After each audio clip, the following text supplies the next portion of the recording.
Greetings. My name is John DeBerry, the COM 181 course manager here at Gateway Community and Technical College. And today we need to first start talking about the most fundamental thing that you need to understand, regardless of any communication course you take, whether or not it's small group communication, interpersonal communication, or COM 181 basic public speaking. And that is the communication model. Well, what is the communication model? Well, let's talk about it. So the communication model is a basic fundamental way of understanding the communication process and everything that occurs within it. And what I hope you get out of this is an understanding that the process of communication is complex and is fraught with several different areas in which breakdown in communication can occur. So let's start talking about what these basic things are. So here you see just a basic diagram illustrating the basics of the communication model. Now, any communication interaction, I don't care what it is, begins with a speaker. Now, the speaker is an individual, organization, whatever, that has a message, symbolized by this line, that they want to send over here to the receiver, the intended target of that message. But that doesn't just happen. Certain things have to occur in order for that to be successful. Now, the first thing that has to happen when the speaker has a message they want to send out is they have that message, but it has to go through an internal or cognitive mental process called encoding, and this takes place in the brain. Now, what is encoding? Well, to put it simply, encoding is just the process by which the speaker decides how they want to communicate a message. And how a message is encoded is determined by things like how well you're feeling, stress levels you're under, and just various cultural norms and ideas of propriety. For example, if you're walking down an aisle at a grocery store because you need to get a can of barbecue sauce at the end, and somebody is blocking your way, what would you more than likely say? Probably some variant of "excuse me." Now, why wouldn't you kick him in the head? Well, because barbecue sauce isn't worth jail time, but that's also because that's not the social norm, okay? We would normally say something like "pardon me," "excuse me," something like that. And those are all ways to communicate the basic message of move, because that's what you're wanting the person to do. But you'd encode that by saying "excuse me." So the speaker has this message, encodes how they want to say it, and then they send this message out here, but it goes through the channel. Okay, now the channel is simply how that message gets from the speaker to the receiver, or from the speaker to the audience. Now, there are different types of channels that you can use. Now, some of the times you don't have a choice just because of circumstances, but maybe you do and you want to decide which way you want to go with your channel. And when that happens, you need to think about the strengths and weaknesses of each one of those different types of channels. So let's talk about those types of channels real quick.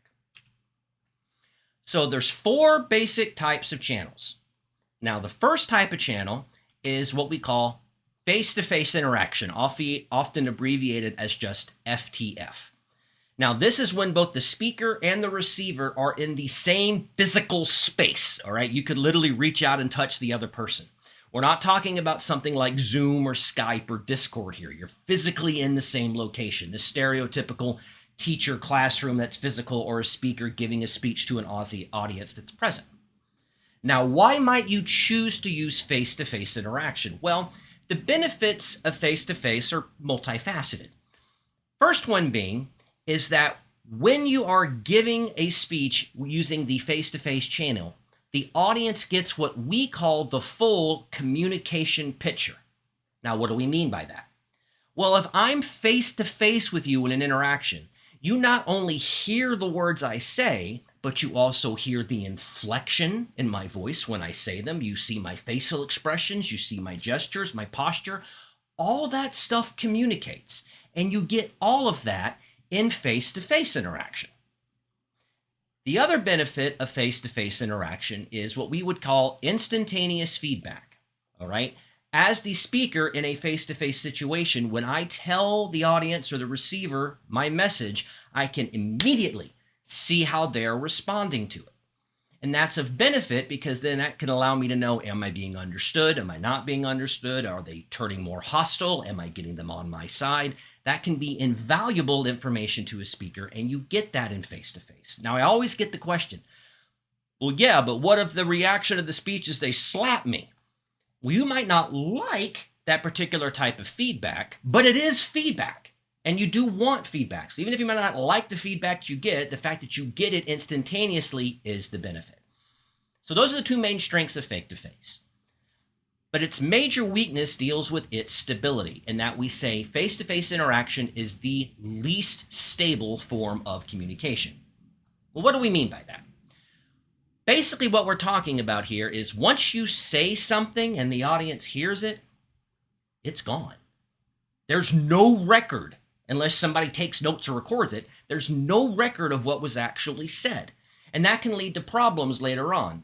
For example, have you ever found yourself in a situation where you're telling somebody they said something and they're telling you back, no, I didn't, and it winds up getting into an argument? And you know this. Nobody ever wins that unless there's a third party that can come in and go, yeah, you really did say it. That doesn't help. Okay, so that's why we have the weakness, is the stability aspect. It's why you take notes in class. You don't trust your head just to remember everything. But because you get full communication picture and instantaneous feedback, that might outweigh that drawback of lack of stability. Now that's our first channel. What's our second channel? Our second channel is print. And when we talk about print here, we're talking about newspapers, magazines, handwritten letters, books, okay?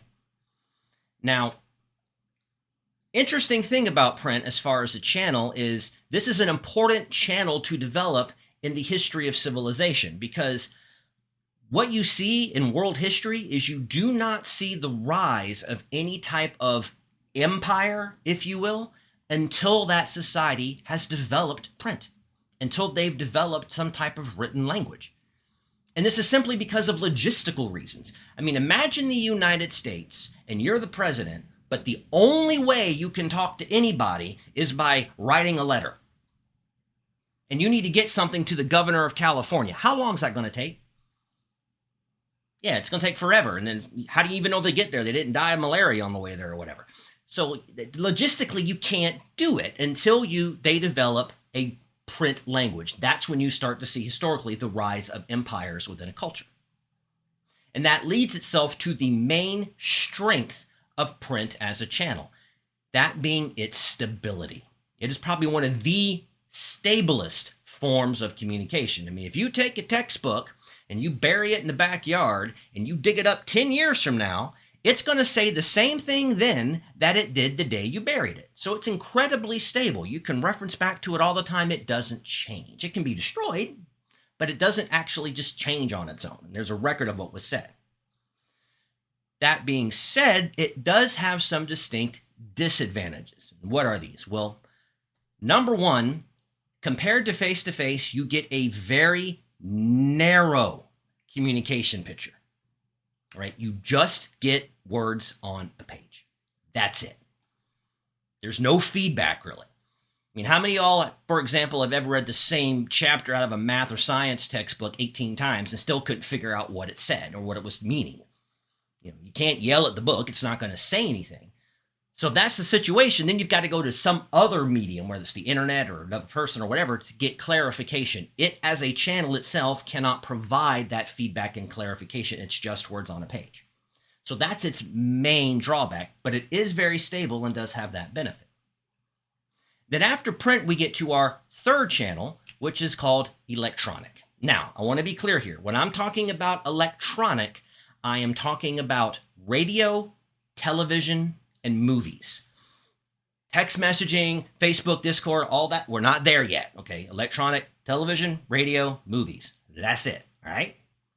Now, what is good about electronic? What are its benefits? Well, if we think back to print, the benefit of electronic is when you compare it to print, you get more of that communication picture.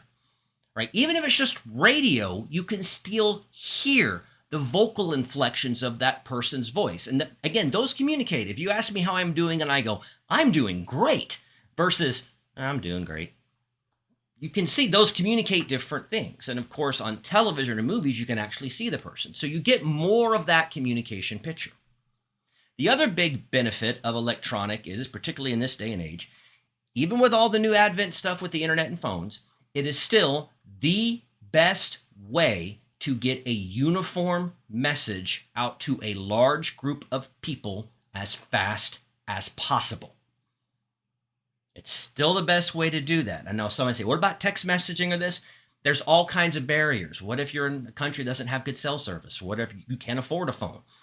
But you can go to a bar and there's a TV and hear a message or whatever, right? That's why electronic, particularly television, there's a guy named Marshall McLuhan who's really big in the field of communication. He referred to the television and electronic as the new, quote, tribal fire, where we as a society gather to get our information like they used to back in tribal times, get around the fire at the night and tell stories. So that's the difference. So more of a communication picture compared to print, and very effective at getting out that message quickly as possible to a large group of people. Its biggest drawback, though, no feedback. How many times you ever tried to call into the radio versus how many times you actually get through? If you're watching your favorite sports team play, you can scream at the coach as loud as you want to on that TV. He or she is not going to hear you. So there's no feedback there. So again, those strengths versus weaknesses, what are you looking for?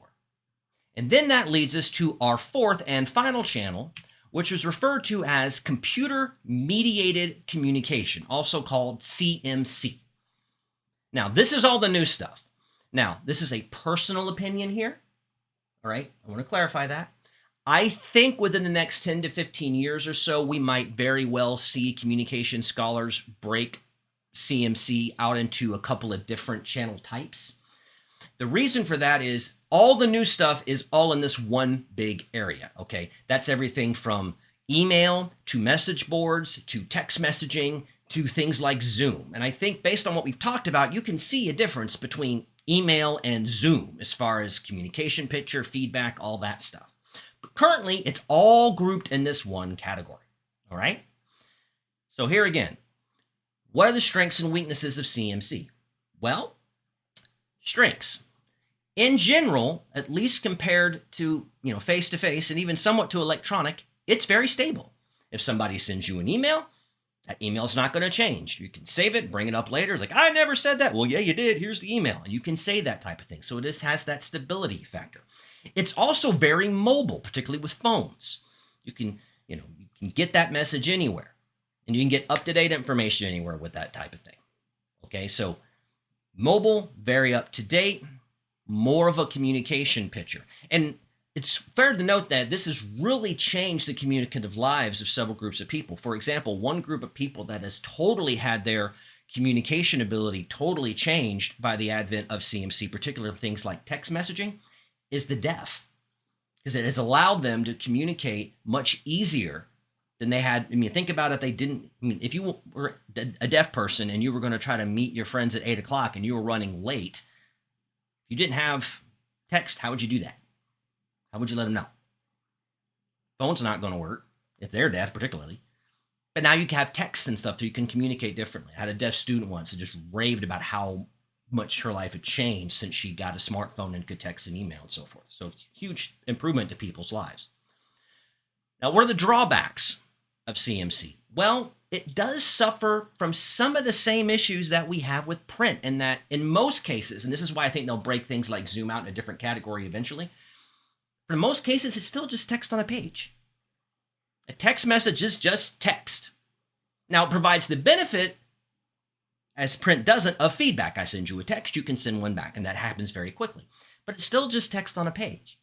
Now, we've tried to overcome that with things like emojis and text speak, but honestly, how often are you really rolling on the floor laughing? Probably not that often, but we try to overcome that, but it's not the same thing. Okay, so the point here is you have these channels, and when you get a chance to choose, you kind of weigh these strengths versus benefits, who your audience is, what's the best way to talk to them, and then you can pick. In other cases, like often in public speaking, you don't. It's usually either CMC or it's face-to-face. Can be electronic if you're a big enough person like the president to get on NBC, but let's just face it, you and me, we're not that important, right? So those are your 4 channels. Now, so the speaker has their message, they encode it into something they can communicate, they then send the message over to the receiver through that channel. Now, once it gets over here to the receiver, it has to go through a process called decoding. Now, that is when the receiver assigns meaning to the message. And I hope you can see this is one of those areas where communication breakdown can happen fairly quickly. Because have you ever been in a situation where you've tried to tell somebody something and they got really mad or upset at you and you like, I have no idea what I did. I didn't say anything to upset them. What's going on? I'm dodging frying pans. What's going on? That was more than likely because there was a disconnect between how you encoded the message and how that other individual decoded that message. And that's because both the speaker and the receiver, how they encode and decode messages, is both affected by their self-concept, their background, who they are, what culture they're from. All those things affect how you tend to interpret messages. Now, once the receiver gets the message and decodes it, he or she then sends feedback, things they send back to the speaker, and those can be either verbally, like going, yeah, I understand, or non-verbally, things like, nodding your head, or maybe going, to let them know that they got the message or they didn't get the message and they understood or didn't understand it. And that's important to the speaker because they can then, change that message up if they're not being understood. But another thing that it can interfere with this process is you see this box here that's marked interference, okay? That is anything that affects the successful transmission of either the message or the feedback. And there's 2 broad types. They're called internal interference and external interference. What's the difference? External interference are things going on in your environment that are making it difficult for you to send and that receiver to receive the message. Things like if you were trying to listen to a class lecture and there was a jackhammer going on outside, that would probably be problematic. Or if you've ever been in a club and been trying to talk to somebody and you're yelling at the top of the lungs, but the music's so loud they can barely hear you, that's external interference. Internal interference are things going on within either the speaker or the receiver that are affecting that message being encoded or decoded correctly. For example, you ever been stressed out maybe about a test that's coming up and a friend of yours asks you a fairly innocuous question and you snap at them? And it's not because you're mad at them or anything, you're just really stressed and so you tend to react that way. That's internal interference, or being very tired, or being, for example, sick. That can all affect that. So you have all that stuff going on, and then this entire process is framed by the situation. What is the relationship between the speaker and the receiver? Because that is going to dictate things like what messages are appropriate versus which messages aren't. How will certain messages be interpreted? For example, if the speaker is your boss and the receiver is you, your boss can tell you that you are a lazy employee who needs to shape up or get fired, and that's fine. That is your boss doing their job. But if you told your boss the same thing, that would be viewed as inappropriate and you'd get in trouble. Same message, but taken and interpreted totally differently based on that situation or the context between the 2 people.